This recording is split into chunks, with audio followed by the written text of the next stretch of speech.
राम राम जी, आत्मा मंथन में आपका स्वागत है। अब हम मूलांक 1 वालों के बारे में बात कर लेते हैं। आपके लिए स्प्रेड क्या कहता है, अच्छा कहता है तो आगे बढ़ जाओ, नेगेटिव कहता है तो मैं हूँ ना आपको मोटिवेट कर रही हूँ, आपको समझा रही हूँ किस तरह से आपने क्या करना है, मित्र शत्रुओं को कैसे हैंडल करना है और किस तरह से अपनी सिचुएशन को आपने संभालना है। उसके बाद नेक्स्ट जो आपके लिए रहता है वो ये रहता है कि आपको, अब तो मैं गुरु मंत्र भी बताती हूँ, ताकि आपको एक्चुअली पता चल जाए कि गुरु क्या एडवाइस दे रहे हैं। कार्ड्स कुछ बता रहे हैं, गुरु भी साथ में अपनी एडवाइस दे रहे हैं, तो वो आपके लिए जो है सोने पे सुहागा। करना क्या है, सिर्फ मुझे फॉलो कर लेना है, ठीक है। अब जल्दी से संडे की प्रेडिक्शन कर लेते हैं। संडे वाले दिन ऐसा लगता है कि आपके लिए कुछ कार्य जो हैं लटक लटक के होंगे, आपको समझ में नहीं आएगी किस तरह से आपके काम जो हैं वो पूर्ण होंगे। मन था कहीं जाने का, लेकिन आप शायद निकल नहीं पा रहे कहीं पे भी, यानी कि कुछ किसी भी काम के बारे में आज विचार किया है, अभी उसके अंदर आपको चीज़ें बहुत सारी एक्सप्लोर करनी है, चीज़ें समझनी है, उसके बाद आगे बढ़ना है, ठीक है। तो यहाँ पे आप जब चीज़ों को समझ जाओगे तभी आगे बढ़ोगे, तो रिज़ल्ट्स आपके लिए बेटर रहेंगे। अब बात कर लेते हैं मंडे की। मंडे वाले दिन आप इरिटेट हो जाओगे और कहोगे मुझे इस काम को नहीं करना, इस काम में कुछ नहीं रखा, क्योंकि क्या है, आपको कुछ दूरदर्शिता नहीं है, आपको समझ में ही नहीं आ रहा कि मुझे करना क्या चाहिए और क्या नहीं करना चाहिए। तो यहाँ पर आप क्या करो कि चीज़ों को अभी रुक जाओ, इतनी जल्दी हर चीज़ मतलब उसके अंदर कूदने की कोशिश मत करो। कल हो सके तो आप सोमवार का व्रत रख लेना, अगर आपसे ना रखा जाए, क्योंकि सावन का व्रत है कल पहला, तो अगर आपसे व्रत ना रखा जाए तो आप कोई दिक्कत नहीं है, आप शंकर भगवान की आराधना ज़रूर कर देना। और मेरे हिसाब से कम 8 बार जो है आपने जल अर्पण करना है, ठीक है।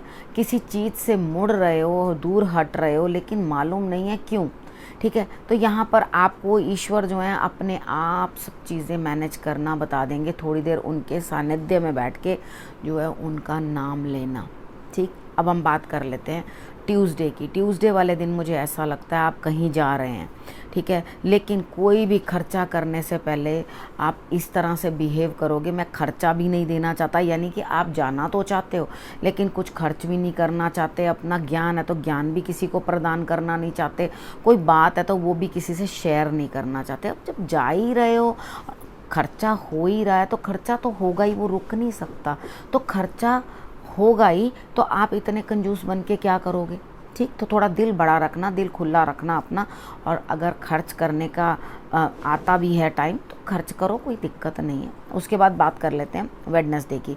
वेडनेसडे वाले दिन मुझे ऐसा लगता है यहाँ कहीं ना कहीं जो है आप किसी को डोमिनेट करते हुए दिखाई देते हो और अपने ही हिसाब से हुक्म चलाओगे। अगर आप कहीं काम कर रहे हो तो ये डोमिनेशन आपको अपने ऑफिस में झेलनी पड़ेगी, यानी कि अगर आप जॉब करते हो तो अगर आप खुद बॉस हैं तो आप क्या करोगे, दूसरे के ऊपर डोमिनेशन करोगे। तो यहाँ पर आपके हुक्म से सब चलेगा, कोई बड़ा सीनियर है तो आपका कार्य जो है बनेगा, लेकिन अपने पेट का विशेष ध्यान रखना, क्योंकि जलन होने की संभावना बनती है, ठीक। उसके बाद बात कर लेते हैं थर्सडे की। थर्सडे वाले दिन मुझे ऐसा लगता है कि कहीं ना कहीं कुछ ना कुछ आपको किसी लेडी की वजह से फ़ायदा हो सकता है, वो आपके लिए जो है सब चीज़ करेंगे। आपने पक्षियों को दाना डाल देना, उपाय जो करना है आपने ये करना है कि आपने पक्षियों को दाना डाल देना। अपना गार्डन हो या आपके कहीं पार्क में जाते हो तो थोड़ी देर वहाँ बैठें और नेचर का जो है लुत्फ़ लेने की कोशिश करें।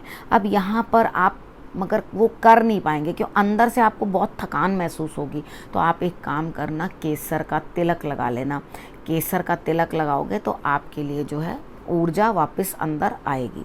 फ्राइडे की बात कर लेते हैं। फ्राइडे वाले दिन नई सोच, नई समझ, किसी को कुछ ना कुछ देना पड़ेगा, ठीक है। वैसे तो मैं मना करती हूँ कि फ्राइडे वाले दिन धन यूज़ करो, अपने ऊपर खर्चा करो, लेकिन किसी को दान में नहीं दो, ठीक है। लेकिन यहाँ पर मुझे आप किसी को देते हुए दिखाई देते हो। आप एक कार्य करो, या तो आप अपने बच्चों को दे दो वो धन, या अपने ही किसी प्रिय को दे दो, या अपने लिए उठाओ और अपनी ही एक अलमीरा से उठा के दूसरी अलमीरा में रख दो, ठीक है। अब अगर किसी को नहीं देना है तो आप दोगे ही 101%, लेकिन आपको वो पैसा देकर ये ना हो बाद में पछतावा हो जाए। ठीक, यहाँ पर आपकी सोच बदलती हुई दिखाई देती है। फ्राइडे वाले दिन आप बड़ी दूरदर्शिता से बात को सोचोगे, समझोगे और कहोगे कि हाँ मुझे अब इस काम को इस तरह से करना है। लेकिन सैटरडे वाले दिन आते ही आप कुछ ना कुछ ऐसा कर बैठोगे, कुछ किसी को या धन दे दिया इस तरह की जगह पर या कुछ है कि आपको ऐसा लगेगा ओहो इमोशनल डिस्टर्बेंस, ये क्या करूं, आगे कैसे बढ़ूं, मुझे कुछ समझ नहीं आ रही, ना आगे का रास्ता सूझ रहा है ना मुझे पीछे समझ में आ रहा है, यानी कि मैं किसी सिचुएशन के अंदर स्टक हो गया हूं, मैं क्या करूं। उदासीनता आपके पास आ जाएगी और आपको किसी ना किसी चीज़ को लेकर गिल्ट फील होगा कि शायद आपने कुछ भूल की।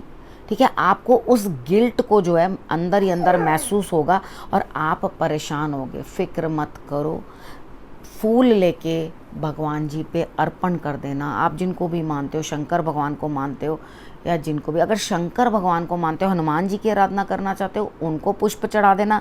शंकर भगवान की आराधना करते हो तो आप उन पे पुष्प चढ़ा देना। जो फूल चढ़ाओगे तो वहाँ आपके लिए रिजल्ट्स जो हैं ऑटोमेटिकली अच्छे होने शुरू हो जाएंगे। अब हम बात कर लेते हैं गुरु मंत्र की। देखो, इस समय में आपके इमोशंस जो है ना वो बहुत हाई हैं, यानी कि कभी हम बड़े ओवर खुश नहीं हो जाते बिना किसी कारण के, अंदर से बहुत अच्छा सा फील होता है। अब क्या कारण, कभी खुशबू अच्छी लग रही है, कभी हवा चल रही है वो बहुत अच्छी लग रही है, रिमझिम बूंदें जो बारिश की बरस रही हैं वो अच्छी लग रही हैं, मन खुश है, पता नहीं किस बात के लिए बट खुश है। ठीक है, तो यहाँ पर आपने क्या करना है, उस खुशी को आप 3 भागों में ना डिवाइड कर दें, जिसके अंदर गुस्सा, ऐश परस्ती, मस्ती, ठीक है, और उसके बाद भूख, ये 3 चीज़ों से बचना है आपने, ग्रीड, लस्ट एंड एंगर। ठीक है, इन तीनों चीज़ों से जब आप बचोगे तो आपके लिए रिजल्ट्स अच्छे आएंगे। यानी कि अपने इमोशंस को किसी पॉजिटिव काम में लगाओ। और एक चीज़ ध्यान रखो, अगर कुछ भी सोच रहे हो नया कुछ करने की, नया कुछ भी सोच रहे हो तो इस हफ्ते कर डालो। ठीक है, क्योंकि आपके लिए रिजल्ट्स बेटर हैं, नई शुरुआत होती हुई दिखाई देती है। तो इस चीज़ को पॉजिटिव जगह पे लगा दोगे तो आपको रिजल्ट्स पॉजिटिव आएंगे। और अगर आप नेगेटिविटी की तरफ चले जाओगे, यानी कि एक चीज़ है जहाँ काम कर सकते हो, दूसरी चीज़ है जहाँ पे आप उस पैसे को वेस्ट कर सकते हो, अपनी एनर्जी को वेस्ट कर सकते हो अपनी फालतू की चीज़ों में, तो उनको त्याग करके अपना ध्यान ईश्वर की तरफ और अच्छे कर्मों की तरफ लगा देना, अपने न्यू वेंचर की तरफ लगा देना, तो आपको डेफिनेटली रिजल्ट्स जो हैं वो बहुत बेटर मिल जाएंगे। ठीक है, अब इस विषय को यहीं करती हूँ समाप्त। अपने और अपने परिवार का रखना बहुत अच्छे से ध्यान और अगले हफ्ते मेरे आने का करना इंतज़ार। तब तक के लिए नमस्कार।